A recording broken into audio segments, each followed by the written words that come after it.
The Book of Judges, Chapter 1. Now after the death of Joshua, it came to pass that the children of Israel asked the Lord, saying, Who shall be first to go up for us against the Canaanites to fight against them? And the Lord said, Judah shall go up. Indeed, I have delivered the land into his hand. So Judah said to Simeon his brother, Come up with me to my allotted territory, that we may fight against the Canaanites, and I will likewise go with you to your allotted territory. And Simeon went with him. Then Judah went up, and the Lord delivered the Canaanites and the Perizzites into their hand. And they killed 10,000 men at Bezek. And they found Adoni-Bezek in Bezek, and fought against him. And they defeated the Canaanites and the Perizzites. Then Adoni-Bezek fled, and they pursued him and caught him and cut off his thumbs and big toes. And Adoni-Bezek said, 70 kings with their thumbs and big toes cut off used to gather scraps under my table. As I have done, so God has repaid me. Then they brought him to Jerusalem, and there he died. Now the children of Judah fought against Jerusalem, and took it. They struck it with the edge of the sword, and set the city on fire. And afterward the children of Judah went down to fight against the Canaanites who dwelt in the mountains, in the south, and in the lowland. Then Judah went against the Canaanites who dwelt in Hebron. Now the name of Hebron was formerly Kirjath-Arba. And they killed Sheshai, Ahiman, and Talmai. From there they went against the inhabitants of Debir. The name of Debir was formerly Kirjath-Sepher. Then Caleb said, Whoever attacks Kirjath-Sepher and takes it, to him I will give my daughter Achsah as wife. And Othniel, the son of Kenaz, Caleb's younger brother, took it. So he gave him his daughter Achsah as wife.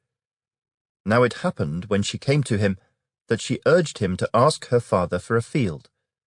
And she dismounted from her donkey, and Caleb said to her, What do you wish? So she said to him, Give me a blessing. Since you have given me land in the south, give me also springs of water.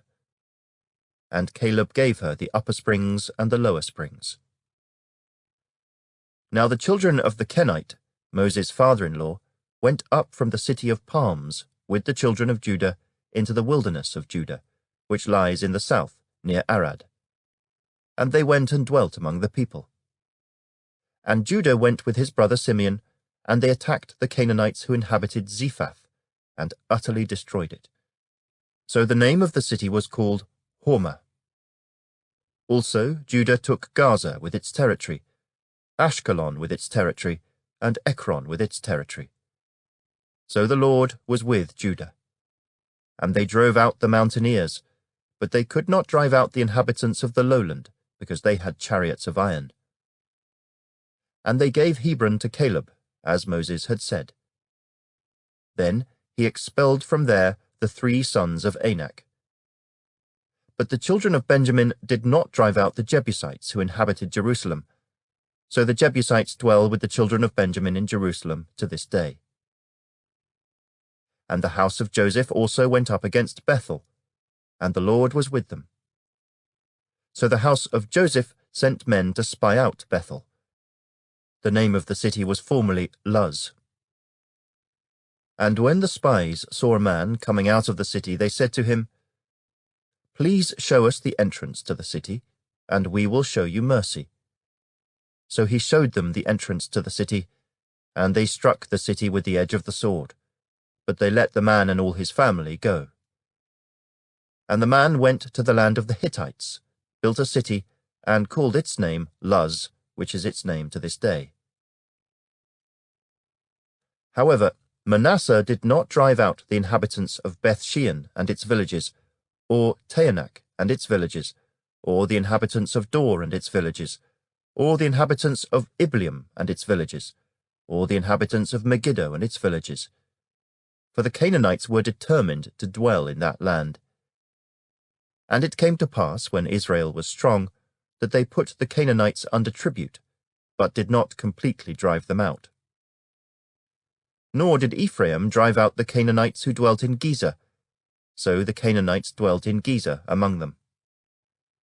Nor did Zebulun drive out the inhabitants of Kitron, or the inhabitants of Nahalol, so the Canaanites dwelt among them, and were put under tribute. Nor did Asher drive out the inhabitants of Akko, or the inhabitants of Sidon, or of Arlab, Akzib, Helba, Aphek, or Rehob. So the Asherites dwelt among the Canaanites, the inhabitants of the land, for they did not drive them out. Nor did Naphtali drive out the inhabitants of Beth-Shemesh, or the inhabitants of Beth-Anath, but they dwelt among the Canaanites, the inhabitants of the land. Nevertheless, the inhabitants of Beth-Shemesh and Beth-Anath were put under tribute to them. And the Amorites forced the children of Dan into the mountains, for they would not allow them to come down to the valley. And the Amorites were determined to dwell in Mount Heres, in Ajalon, and in Shaalbim. Yet when the strength of the house of Joseph became greater, they were put under tribute. Now the boundary of the Amorites was from the ascent of Akrabim, from Selah, and upward.